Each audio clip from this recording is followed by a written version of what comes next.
Hi, today I'm going to give you 5 tips on how to survive as an addiction counselor intern. My name is Maverick Evans. I'm a bachelor's psych grad and a clinical mental health counseling master's student.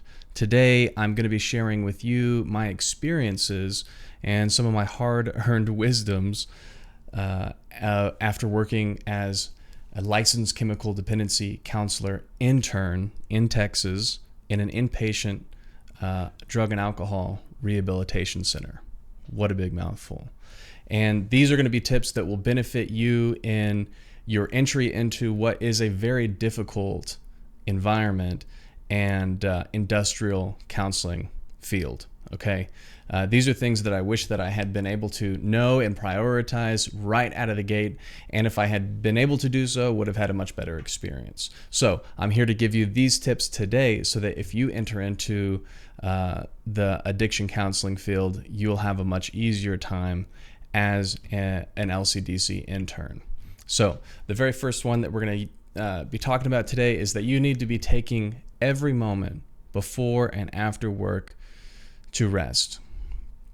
Okay, because burnout is a huge risk. It is like the thing that causes the drug and alcohol counseling field to have such a huge turnover rate. Okay, there's a reason for this. It's not just because people are not qualified enough, although maybe that is part of it.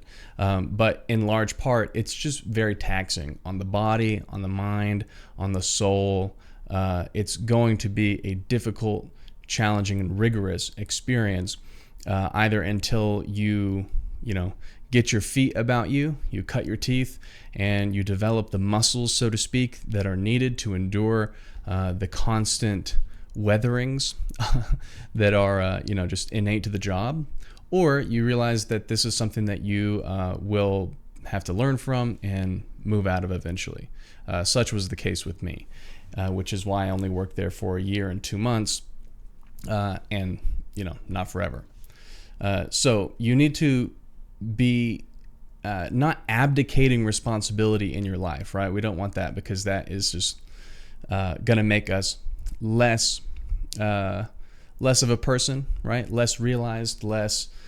We won't be meeting our potential, our God-given abilities, and talents will not be made use of. We would have been burying our talents if we're abdicating responsibility before and after work. But what I am trying to convey is that if you can, and if at all possible, you want to try and minimize the unnecessary excess stresses that are going to occur before and after work. So you want to be relaxing. You want to be doing things that are putting gas back in your tank. Things that are going to energize you, allow you to have peace, quiet, calmness, something that is going to bring you back into a state that will allow your body to recuperate, both physically, mentally, and spiritually. So if you have a religious practice, then you need to be in that kind of practice. If you're a Christian, be praying at regular times, have some kind of set schedule for that, which would be beneficial to you. And psychologically, this is a general note for all counselors, of course, but if you have the opportunity to attend your own counseling sessions, then I would highly recommend that as well, because undoubtedly working in such a field, and any counseling field, is going to cause instances of countertransference between you and the clients, you and your coworkers, and there will be different dramas and difficulties that will pop up that will bring some of these kinds of reactivities and defense mechanisms and neuroses back to the surface for you as a counselor intern. And you want to be able to deal with those in a healthy way and not develop chronic, diminishing, positive feedback loop, maladaptive behaviors. Okay, we want to avoid that at all costs, because that's going to end in destruction. And so attending your own counseling is pivotal. It's highly useful, and I highly recommend it. Again, not something that I was able to do. It's a kind of a big luxury when you're in a scenario like this, attempting to finish some kind of like internship, because you may or may not have the funds needed to undergo your own counseling sessions. Okay. The next thing is your physical wellness. You need to be able to rest. You can do this a lot of different ways. Many of my coworkers at the time would do things like go to masseuses, go to massage therapists, go to the chiropractor, go to whatever. One of my best friends and colleague, he like bought a TENS unit, which like attached to the inner part of his ear that would activate his vagus nerve and allow him to exit this flight, fight, or freeze response mode and enter into a state of rest on demand. That he reports that being amazing, right? Stay hydrated, eat foods that are full of nutrients and are very good for you, and they're going to give your body the fuel that it needs to continue. You're also going to want to prioritize more than anything sleep. If you are a good sleeper, you're going to be able to withstand enormous amounts of stress and rigor. Your body is able to recuperate. It's the largest, most efficient way for your body to do everything, to rest mentally, spiritually, and physically.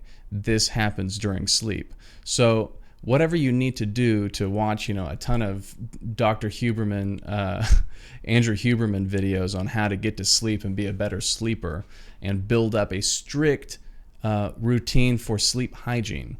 That's going to be really imperative. Staying up till late at night, going out partying, drinking alcohol, and yes, that is something that like you may feel is totally taboo as a drug and alcohol counselor.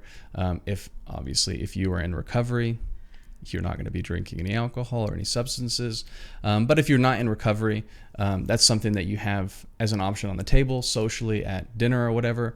Don't feel totally like you can't, have a drink. If you're not addicted to alcohol, you can have a drink. But I'm going to tell you right now that alcohol is something that's going to increase inflammation in your body, in your brain. It's going to have a huge negative impact on your sleep quality. It's going to interrupt your REM cycles, and as a result, you're not going to get the rest and recuperation that you really are going to need day in and day out to fulfill the needs of this kind of job. So be very cautious with your alcohol use. This is as much, having one alcoholic beverage at night can totally just wreck a person's sleep quality right off the bat. You may feel as if you're still getting good sleep, but if we were to, connect you to an Apple Watch or some other better sleep monitoring device, we would see that your REM cycle was totally thrashed as a result of even one alcoholic beverage. So keep that in mind. Your physical body needs to be taken care of. If these things are not in place, then the following rules are not really going to be needed, because things are going to fall apart fairly quickly. Okay, so let's move on to tip number 2. Okay, don't overcommit during the work week. There are a lot of ways to overwork and do things that are unnecessary and superfluous, which are going to drain you, and they're going to sap your time, and they're going to put you behind and in a labor deficit that you just can't really afford. Okay, we need to be trying to find the most efficient path and stick to the basics. Okay, take the path of least resistance.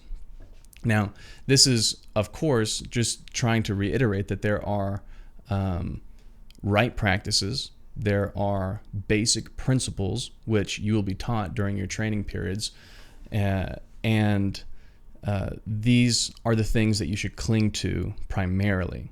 The reason for this is, one, because these right principles are definitely going to be approved of by your management, your supervisor, and so you'll be doing well in the eyes of your superiors.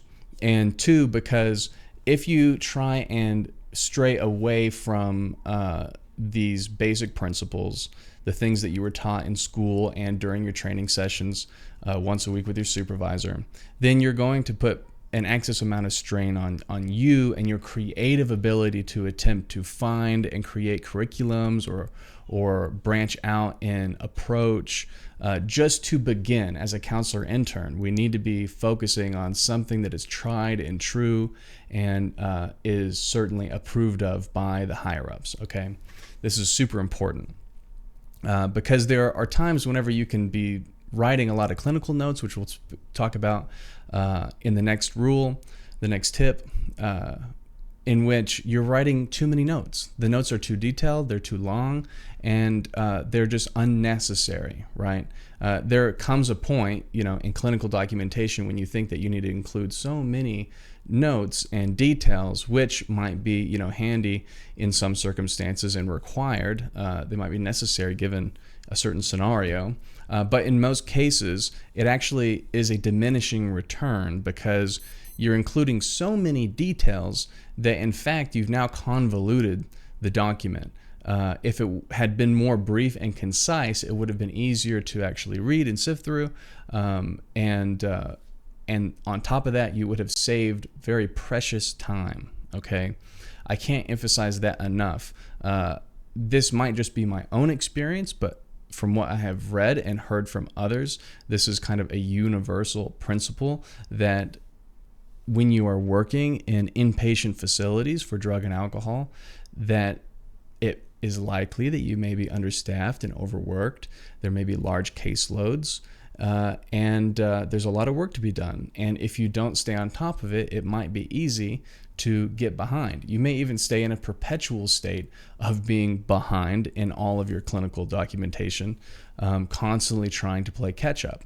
So whenever we're trying to even learn how to do this clinical documentation, we want to learn how to do it in a concise, accurate manner that meets the standards of whatever your facility has set forth and whatever standards are set for state billing, private billing, things of this nature. Okay, so we want to look for that and just hit the bullseye right there with what has been set for you and nothing more.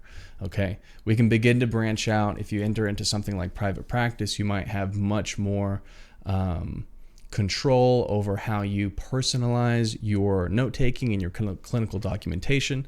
But for the most part, we need to be seeking that out in our training, do it exactly as it was taught to us, and nothing more. Move on, get it done in the minimum amount of time while still remaining totally accurate and sufficient for the documentation.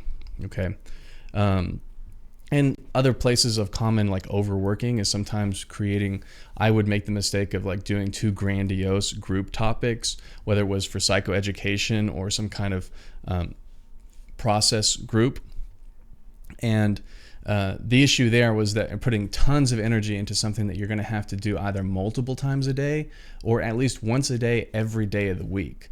And, a 2-3 hour group process session followed by like 2 hour-long psychoeducational courses are really going to start piling up on you pretty quickly.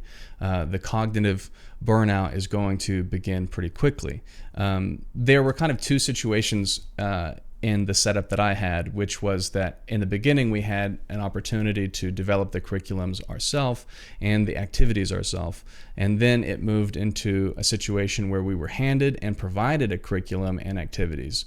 The latter is obviously the best because you can just, take what has been given to you and administer it as instructed, and you don't have to worry a whole lot about what you're going to do, how you're going to do it, all of this thing. If you end up in the former situation in which you're having to create from scratch your own curriculum, I highly suggest that you just bite the bullet and do it as soon as possible, and then you can just kind of sit on your laurels, I guess. I've never used that phrase before. I don't actually know what it means, so I hope it's not inappropriate or just totally wrong. You can just sit back on the work that you've done, which is going to take a little bit of time and research. Hopefully you have a lot to pull from with your bachelor's if you have it, or you have lots of experience leading up to the multiple I think 2 years as a behavioral health technician in order to get an internship license as an LCDC. And you won't have to worry about it as much. Okay, don't be constantly creating curriculum. That was one of the mistakes that I made, was we were constantly adding to the curriculum, learning new things, which is just part of like me as my personality. I really love learning and I love sharing things with people that are new. But the fact of the matter is that the number of recidivist clients and patients that will be coming back through, not low, but for the most part, you have new groups of people coming through all the time. So if you're doing, a curriculum that lasts at least a month, then most likely you're going to have new people in that time anyways.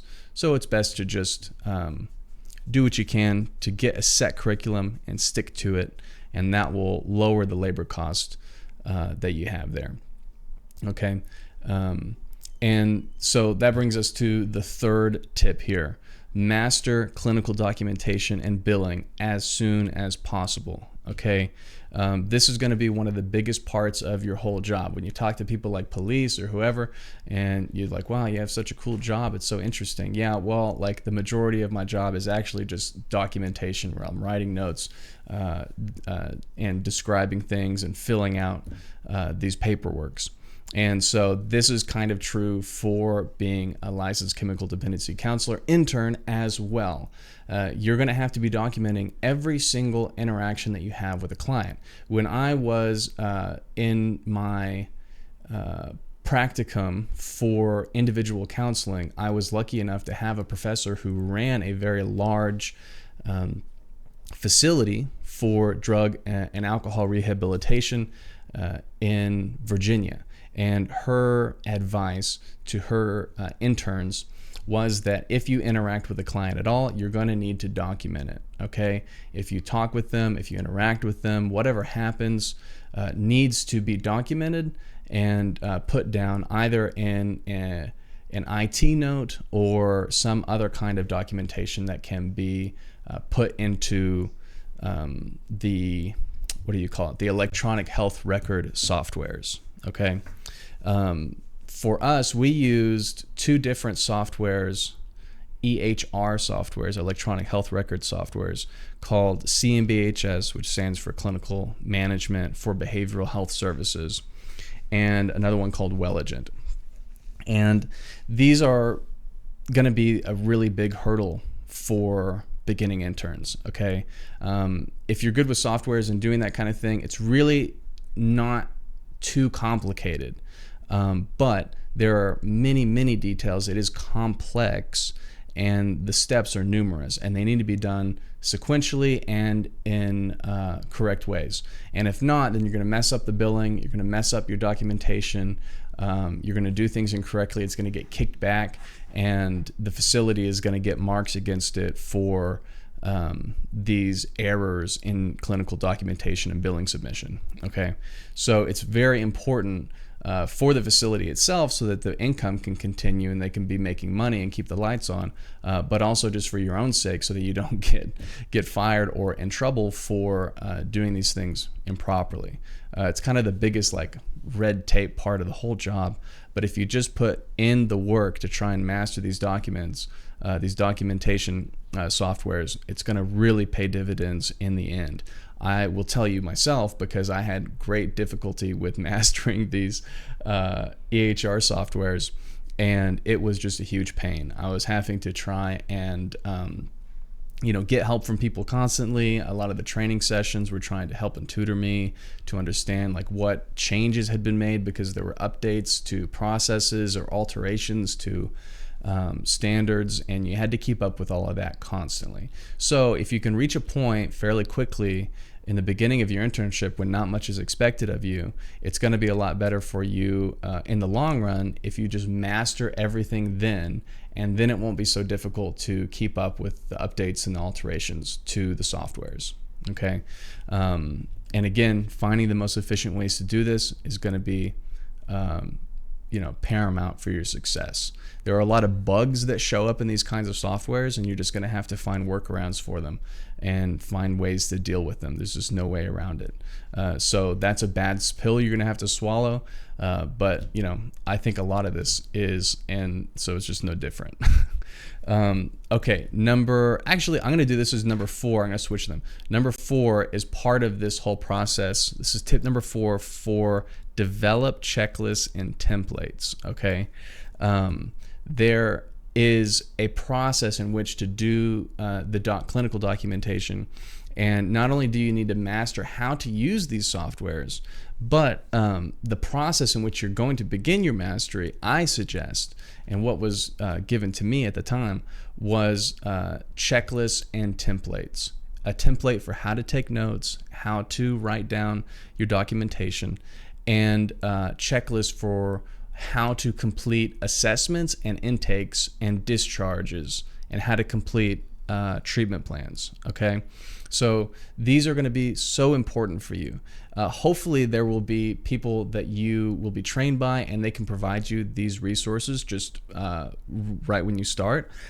If not, they may just be teaching you, and as you're learning, right away, this is going to be important. I wish I had done this just from the start. It would have really saved me a whole gob's worth of suffering and pain. And as they teach you these softwares, you need to be creating your own lists, your own checklists, your own templates, so that you can use them in the future and have them, either your whoever's in charge of your training or your supervisor or one of your fellow coworkers, to look those checklists and templates over and to check them for accuracy and for formatting and making sure that you're actually getting things in the correct sequences, because this is going to just give you an added level of insurance, so that you make sure that everything is happening correctly, and if any errors are occurring, that you can make corrections as you go along the way. Okay, so the fifth tip to help you as you begin your LCDC internship, or your, some other kind of addiction counseling internship, is to maintain healthy boundaries between yourself as the counselor or clinician and the clients or patients. Okay, this is going to be super important, because up to this point, you're probably thinking to yourself, well, listen, Maverick, this is all just regular descriptions of the job. Of course, I'm going to have to do this and get better at all of these processes. Okay, yes. Well, one, it's good to have a kind of schema and lens to process all of these very specific categories of tasks and skills, so that you can actually focus on the correct things. Because I assure you, there will be many different elements that are unsuspecting and completely unplanned that will come and try to totally derail your whole process. Okay? You're going to be trying to work on your documentation. You're going to be trying to get your notes in on time within the deadlines. You're going to try and see your full caseload before the week is over, so that you don't miss anybody and no one is neglected and you're not, committing malpractice. And then what happens? Some kind of terrible crisis occurs in this inpatient facility that you work in, and you're going to have to go attend to it, because it happens to be your client who is having some terrible crisis that you have to help assist in de-escalating and resolving, right? And so this might take who knows how long. This could be an hour. It could be a minor thing that gets resolved in the matter of 30 minutes, which, by the way, is no small amount of time. Or it could be something as large as needing to handle suicidal ideation or planning, and you have to conduct a whole assessment, you have to conduct a safety contract, and then if it continues to escalate, then you'll have to take the steps to contact a CIT team and try to get the steps taken to get them the help that they need, and it becomes long and drawn out multiple hour process.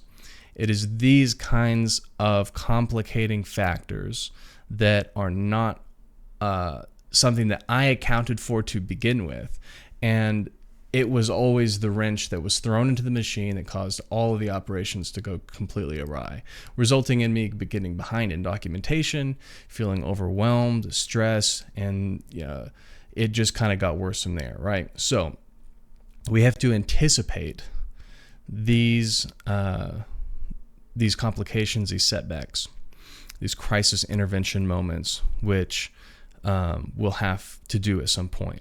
And to be fair, there was a point at which the management decided to designate one individual for either a day or that week that would handle crisis interventions only, but there are still some occasions in which it seems like the client that is experiencing this crisis will demand for their particular counselor and not just whoever was assigned for crisis intervention that week.